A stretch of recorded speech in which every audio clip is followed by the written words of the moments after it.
अस्सलाम वालेकुम तमाम स्टूडेंट्स, उम्मीद है खैरियत से होंगे। इस वीडियो में हम बात करने वाले हैं एक्सरसाइज 1.1 क्लास 9th की। कहता है कि identify each of the following as a rational and irrational number. हमने क्या करना है, पहचान करनी है कि कौन सा नंबर जो है ना रैशनल है और कौन सा इररेशनल नंबर है।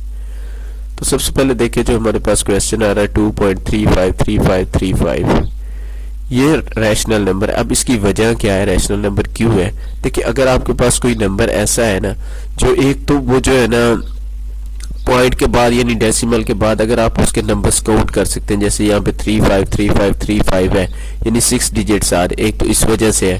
दूसरा साथ ही साथ ये वजह भी है, अगर ये अनकाउंटेबल भी होता है यानी ये ऐसे ही चलता रहता तो भी ये रैशनल था। उसकी वजह ये है क्योंकि ये जो ग्रुप्स ऑफ नंबर्स है यानी 35 और 35 ये रिपीट हो रहे हैं, बार बार वही चीज अगर आ रही हो तो वो भी क्या होता है, रैशनल नंबर। हाँ अगर बार बार वो चीज नहीं आ रही बल्कि एक्सचेंज होके आ रही है, जैसे कि यहाँ पे क्वेश्चन नंबर 3 में अगर देखें तो 236067 है यानी कोई नंबर जो है ना यानी ग्रुप ऑफ नंबर या ग्रुप नंबर एक रिपीट नहीं हो रहा, तो ये आपके पास क्या है 3 वाला इररेशनल होगा। क्योंकि ये इसके आगे देखिए 3 डॉट्स हैं तो इसका मतलब है ये आगे भी चल रहा है, एक तो खत्म नहीं हो रहा, दूसरा जो है ना नंबर रिपीट नहीं हो रहा। इसमें ये तो खत्म भी हो रहा है और दूसरा इसमें जो नंबर्स है वो रिपीट नहीं हो रहा है, तो इस वजह से ये आपके पास क्या हो जाएगा, रैशनल नंबर हो जाएगा। अब अगर इसकी बात करें तो यहाँ पे 0.6 ऊपर छोटा सा बार है, बार का मतलब होता है कि ये नंबर जो 6 है ना बार बार रिपीट हो रहा है, यानी ये 6 इसी तरह से चलता आ जा रहा है और ये कभी भी रुकेगा नहीं। तो इसकी वजह से हम इसे जो है ना रैशनल कहेंगे। रैशनल क्यों कहेंगे, क्योंकि मैंने अभी पीछे बता दिया ग्रुप्स ऑफ यानी नंबर्स, तो यहाँ पे 666 रिपीट हो रहा है, एक नंबर बार बार रिपीट हो रहा है, तो इसलिए ये भी क्या है आपके पास एक रैशनल नंबर है।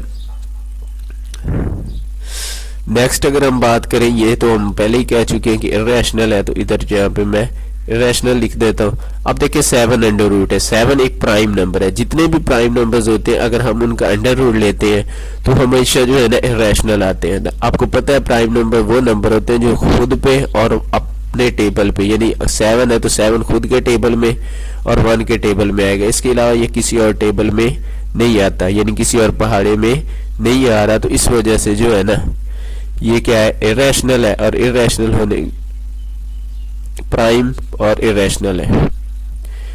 अब देखिए ई है, अब ई की वैल्यू की अगर हम बात करें तो देखिए ये हमारे पास होती है 2.7171 के बाद हमारे पास 8281, तो ये इसके बाद इसी तरह से चलती रहती है। अब देखिए कोई नंबर रिपीट नहीं हो रहा होता, तो इस वजह से ये क्या हो जाएगा, आपके पास इररेशनल नंबर आ जाएगा। उसके बाद पाई की बात करें तो देखिए पाई जो है ना और 22/7 ये हम आपस में इक्वल तो लिख देते हैं लेकिन असल में ये इक्वल नहीं है। इनकी अगर आप कैलकुलेटर से वैल्यू लेंगे तो वो जो है ना आपके पास मुख्तलिफ वैल्यूज आ रही होगी, तो इसलिए ये जो है ना आपके पास क्या है, इररेशनल नंबर है, क्योंकि ये कभी खत्म नहीं होता। π/2 ठीक है, हम 22/7 यानी p/q वाली फॉर्म में लिख रहे हैं, लेकिन ये आपस में बराबर नहीं है। पाई और चीज है और 22/7 और चीज है। हाँ करीब करीब है, इसलिए हम क्या लिख देते हैं कि ये आपस में बराबर है, बहुत ज्यादा करीब है, लेकिन फिर भी इनमें कुछ ना कुछ डिफरेंस है। अब 11 है, 11 अंडर रूट को अगर हम देखें तो आपके पास मैंने अभी बताया ऊपर 7 अंडर रूट की बात की है कि ये प्राइम नंबर है, 11 अंडर रूट भी प्राइम है, तो ये तो इररेशनल हो गया। अब इररेशनल के साथ जब रैशनल नंबर हम ऐड करेंगे तो वो हमारे पास क्या आ जाएगा, इररेशनल ही आएगा, तो इसलिए ये इररेशनल। इसी तरह से 30 है, 3 भी है, दोनों इररेशनल नंबर्स है, तो ये भी क्या आ जाएगा, इररेशनल।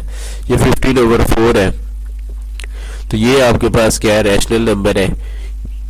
इसके बाद देखिए हमारे पास 2 - 5/√2 + 5/√, अगर हम इसे सॉल्व करें तो ये हमारे पास 4 - 2 आता है, यानी 2 आंसर आ जाएगा। 2 एक रैशनल नंबर हो जाएगा, तो इसलिए ये आपके पास क्या आ जाएगा,